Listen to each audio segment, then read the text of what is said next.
Hi, it's Tommy here with lessons for life and leadership from Philippians. Today we're looking at lessons, life and leadership from Philippians chapter 3. Again, 10 quick lessons that we all can apply to wherever we live life and wherever we lead. First thing I see in this chapter is we need to be reminded to rejoice and delight in the Lord. How much more so even now do we need to be reminded to rejoice and delight in the Lord? So today, take the opportunity to rejoice and delight in the Lord. Lesson number 2 I see is beware of the bondage of religion.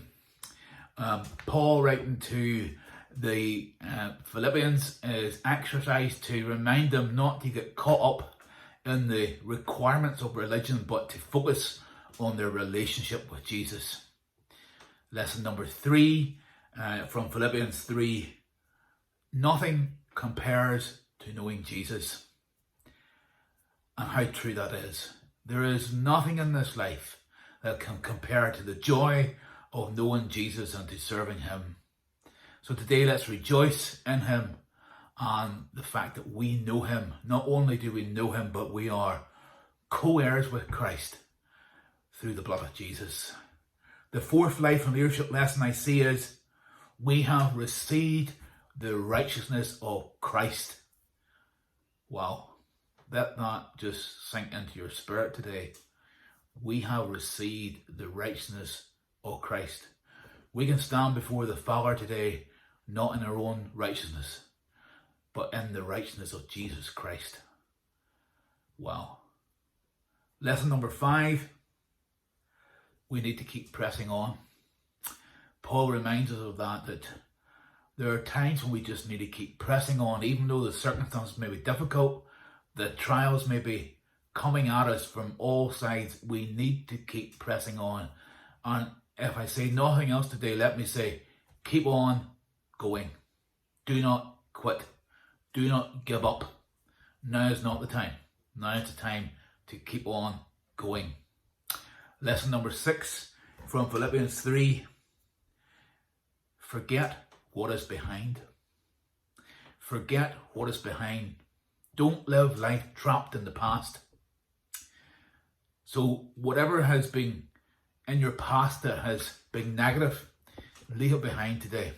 Decide that you're not carrying that into your future.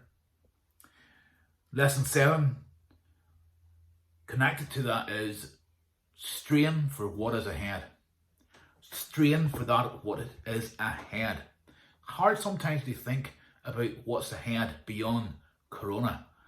But let's strain for what God has planned. Let's be preparing now to seize the future, to take the opportunities that lie ahead, to push into all that God has for us in our life and leadership. Lesson number 8. God can bring revelation.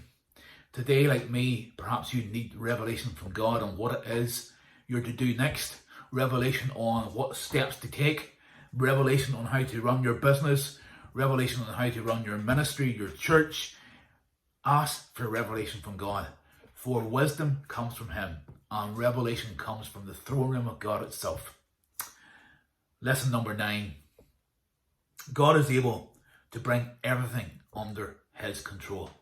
It may appear at times right now that things are not under control. Things may seem chaotic. Things may seem frantic. We're seeing things we never thought we would see in our time. But know that God can bring everything under his control. Place your circumstances in his hands and let him bring it under his control. Finally today, Philippians chapter 3, lesson number 10. We will be transformed to be like him. We will be transformed to be like him. We may not look like him entirely now, but we are being transformed, and we will be transformed to become like Jesus himself.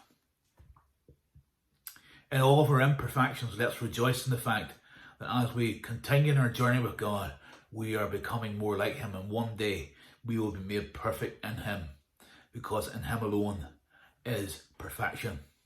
Enjoy your day today. Be blessed. And tomorrow we will conclude with 10 lessons from Philippians chapter 4. Have a great day. Bye.